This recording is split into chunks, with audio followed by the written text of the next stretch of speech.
नाजरीन अस्सलाम वालेकुम। IND टुडे न्यूज़ में आपका खैर मकदम करते हैं। आइए देखते हैं ये तफसीलात। देखिए, उत्तर प्रदेश के मुख्यमंत्री योगी आदित्यनाथ ने हैदराबाद के अंदर एक बयान दिया। उनका ये कहना है कि जिस तरह से हैदराबाद से निज़ाम को भगाया गया था, अगर भारतीय जनता पार्टी की सरकार आती है तेलंगाना के अंदर तो अवैसी को हम भगा देंगे, इसी तरह से भगा देंगे जिस तरह से निज़ाम से भगाया है करके। मुझे पता नहीं है कि योगी आदित्यनाथ कितने पढ़े लिखे हैं, ये कभी स्कूल भी गए हैं या नहीं गए हैं, लेकिन ये हकीकत है कि अब वो मुख्यमंत्री है इस देश के सबसे बड़े राज्य के। लेकिन जब भाषण देते हैं तो कुछ ना कुछ तो थोड़ी सी तैयारी कर लेना, अपने PA को बोलना, अपने असिस्टेंट को बोलना कि भाई मैं ये भाषण देने के लिए जा रहा हूँ, निज़ाम का कुछ इतिहास बता दो। हमको तो एक नया इतिहास अब योगी साहब से पता चला है कि निज़ाम कहीं भागा था, निज़ाम को भगाया गया था। कहाँ भगाया गया था, कौन से ख्वाब में आया है, ये हमको पता नहीं है। अब वो बोल दिए हैं, अब वो हो सकता है कि उनके पीछे बैठा हुआ उन्हीं के जैसा कोई होगा, एक कार्यकर्ता कान में फूंक दिया होगा कि योगी साहब ऐसा बोल डालो, तो योगी साहब खड़े हो गए और सीना चौड़ा करके तो बोल डाले कि हमारी सरकार आएंगी, ज़िंदगी भर भी लटक जाओ योगी साहब, आप और आपके मोदी साहब ज़िंदगी भर भी लटक जाओ। तो तेलंगाना के अंदर आप तो ये ख्वाब के अंदर ही रहिएगा कि हम कभी यहाँ पे सरकार बनाएंगे करके, और अवैसी साहब को तो यहाँ से भगाना बहुत दूर की बात है। इस मुल्क के अंदर एक सादे से गरीब आदमी को भी आप भगाने की हिम्मत नहीं रख सकते हैं। इसलिए हिम्मत नहीं रख सकते हैं कि ये मुल्क संविधान के हिसाब से चलता है, वो संविधान जो डॉक्टर बाबा साहब अम्बेडकर ने दिया है। आप कितने साल के लिए आए हैं? 5 साल के लिए। भगाना किसको है? अब उत्तर प्रदेश की आवाम ने तय करा हुआ है कि 5 साल के बाद आपको भी थैंक यू नो मेंशन, और 3-4 महीने के बाद तो देश की जनता ने तय कर लिया है कि अब भगाना है, अब भगाया जाएगा इस मुल्क के वज़ीर आज़म नरेंद्र मोदी साहब। अब आप भागने के लिए तैयार रहिएगा, क्योंकि 3 महीने के बाद है तो आपको जनता बोलने वाली है thank you no mention, good bye Modi ji. आप हैदराबाद में आके अवैसी साहब तो बहुत दूर की बात है, उसमें एक सादे से आदमी को आप भगा के तो देखिएगा। उसके भाषणों के अंदर आप बातें बड़ी बड़ी कर लेते हैं, लेकिन हकीकत ये है कि भाषणों में बोलने से पहले आप क्या बोल रहे हैं ये थोड़ा सा समझ लेना।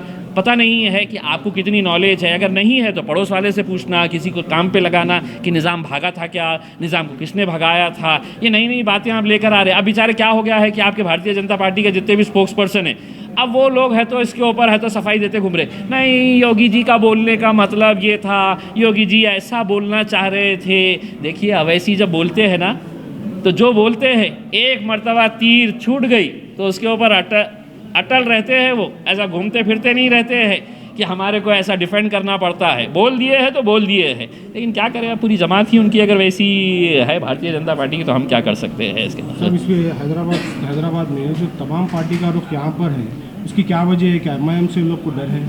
क्या MIM यहाँ? देखिए, ये तेलंगाना का जो इलेक्शंस है उसमें एक बात हमको साफ नज़र आ रही है, ख़ास तौर से हैदराबाद के अंदर जो एक निशाना बनाया गया है, जितने भी बड़ी बड़ी पार्टियों के बड़े बड़े नेता हैं, प्राइम मिनिस्टर से लेके राहुल गांधी, चंद्रबाबू नायडू, अमित शाह, योगी, बड़े बड़े उनके मंत्रियाँ जितने भी आए हैं, आप इनकी किसी भी सभा के अंदर चले जाइए, किसी का भी भाषण सुन लीजिएगा, पूरे भाषणों के अंदर बस MIM, अवैसी अवैसी अवैसी। अरे अवैसी 8 सीटें लड़ रहे हैं, MIM 8 सीटें लड़ रही है। 8 सीटों के अंदर नतीजा क्या होगा 11 तारीख के दिन समझ में आ जाएगा। लेकिन अवैसी से MIM से इतनी तकलीफ़ क्यों हो रही है, इसकी वजह ये है कि इनको मालूम है ये इलेक्शन सिर्फ 8 सीटों का नहीं है। 3-4 महीने के बाद जब लोकसभा का इलेक्शन होने वाला है, अवैसी साहब अकेले पार्लियामेंट के अंदर जाते थे। हमको ये ख्वाहिश थी और इस मुल्क के मुसलमानों को, दलितों को ये ख्वाहिश थी कि अवैसी साहब के साथ और भी MPs जाने चाहिए। 2019 के अंदर आप देखेंगे कि महाराष्ट्र से भी MIM के MPs जाएंगे, बिहार से भी MIM के MPs जाएंगे, उत्तर प्रदेश से भी MIM के MPs जाएंगे।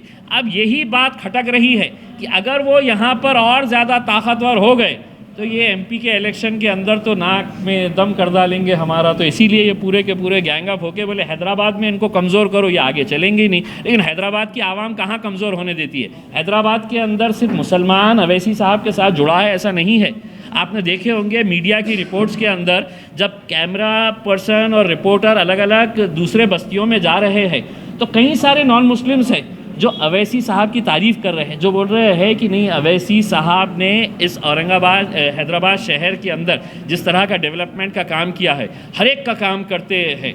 उन्होंने हैदराबाद शहर की कभी पहचान हुआ करती थी दंगों की वजह से, आज इतने सालों से अगर हैदराबाद के अंदर अमन है तो कहीं ना कहीं इस शहर को आज दंगा मुक्त किया गया है। और ये बात क्या कर रहे हैं कि नहीं हमको हैदराबाद को MIM मुक्त करना है, कोई बोल रहा है कि इस मुल्क के अंदर से हमको मुसलमान मुक्त करने का है। हैदराबाद के अंदर हमने क्या क्या चीज़ों से मुक्ति दिलाई है वो बारे में चर्चा करिए, आपको खुद समझ में इम्तियाज़ आएगा। जलील साहब, गोशा महल में राजा सिंह MLA थे, तो एक सिटिंग MLA के लिए चीफ मिनिस्टर उत्तर प्रदेश का उतनी दूर से आना कैंपेनिंग के लिए, क्या राजा सिंह को ये खतरा तो नहीं कि वो गोशा महल से भगाए जाएंगे?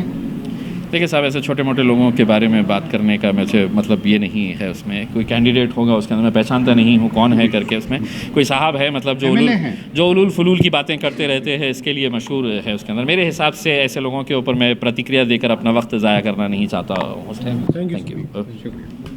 अगर आपने हमारे चैनल को सब्सक्राइब नहीं किया है तो आपको यहाँ सब्सक्राइब बटन दिख रहा है, उसे क्लिक करिए और सब्सक्राइब कीजिए और साथ ही साथ बेल आइकॉन को भी क्लिक करिएगा जिससे कि आपको ताज़ा अपडेट मिलते रहें।